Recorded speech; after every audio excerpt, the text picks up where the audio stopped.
রাজীব, তোমরা কোথায় যাচ্ছ? কোথায়?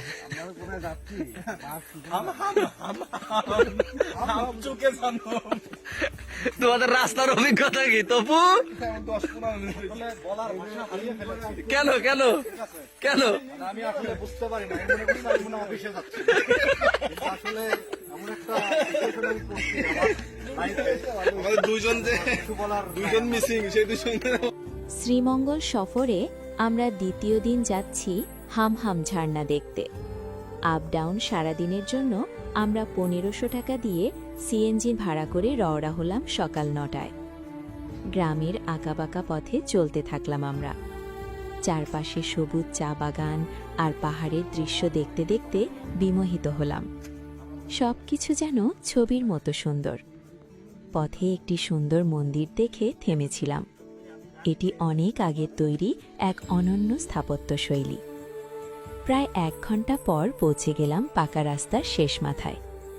এখান থেকে আমাদের পাহাড়ি পথে 2 ঘন্টা হাঁটতে হবে। 10 টাকা দিয়ে বাঁশের লাঠি কিনে চললাম পাহাড়ি রাস্তায়। শরীরে ফুল অ্যাডভেঞ্চার উত্তেজনা। কিন্তু আমরা তখনও বুঝিনি কি খারাপ সময় অপেক্ষা করছে আমাদের জন্য। সবার সামনে মুরব্বি গাইড, আর পিছনে আমাদের 9 সদস্যের বাহিনী। গাইড এখানের স্থানীয়। তিনি প্রতিদিন একবার করে এই পথে আসা যাওয়া করেন। আমরা বেশি চিলমুড়ে হাঁটছি।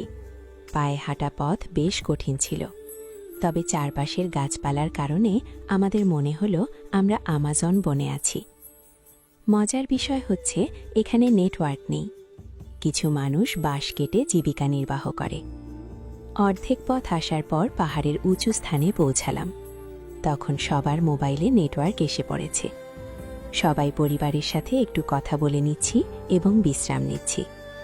এখানে একটা দোকান আছে, আপনি চাইলে পানি, শরবত, বিস্কুট খেতে পারবেন, তবে দাম একটু বেশি পড়বে। এখনো 1 ঘন্টা হাঁটা পথ বাকি, তাই হাঁটা শুরু করলাম। আগেই বলে রাখি, যারা ফ্যামিলি নিয়ে আসেন বা বয়স বেশি তারা কেউ এখানে আসবেন না, এতে আপনার জীবন ঝুঁকি হতে পারে। এবার আমাদের ছোট নদী পার হতে হবে। অল্প পানি থাকায় হাঁটা দিলাম সাবধানে। আপনারা পাড় দিয়ে হাঁটলে পিছলে পড়ে যেতে পারেন। চেষ্টা করবেন পানির মধ্যে দিয়ে যেতে, এতে দ্রুত পথ যেতে পারবেন। কিছু জায়গায় আপনি কাউকেই দেখতে পাবেন না, এটা বেশ ভয়ের ব্যাপার। পাথর পিচ্ছিল হতে পারে, তাই দেখে হাঁটবেন। প্রায় 20 মিনিট পর পৌঁছে গেলাম সেই কাঙ্ক্ষিত হামহাম ঝর্ণায়। ঝর্ণার সৌন্দর্য আপনাকে মুগ্ধ করবে। সেখানে গিয়ে আমরা আরও 20 জনের মতো পর্যটক পেয়ে গেলাম। স্থানীয় সূত্রে জানলাম এই ঝর্ণার উপর ভাগ ভারতের, তবে নিচের অংশ বাংলাদেশের। এমন কথাও শোনা গেল যে তারা এই ঝর্ণা সম্পূর্ণই দখলের চেষ্টায় আছে। ঝর্ণার নিচে সুন্দর একটা লেকের মতো আছে, তবে পানি বেশ ঠান্ডা হবার কারণে কেউ নামার সাহস করেনি। পানি খুব স্বচ্ছ হওয়ায় বড় বড় পাথর খুব সহজেই দেখা যায়। এখানে বলি রাখছি, একই পথে যখন আপনি ফিরে আসবেন তখন আপনার কষ্ট 5 গুণ বেশি হবে। মাঝে মাঝে অনন্ত জলিলের মতো হৃৎপিণ্ড বাইরে বের হয়ে আসবে। এই পরিস্থিতি আপনাকে খুব শান্তভাবে ব্যালেন্স করতে হবে। আমরা সবাই বন্ধু থাকায় গল্প মজা করতে করতে এই অসাধ্য সাধন করে ফেলেছি। এভাবেই আমাদের শ্রীমঙ্গল সফরের সমাপ্তি হয়ে গেল। আপনারাও ঘুরে আসুন অনিন্দ্য সুন্দর শ্রীমঙ্গল।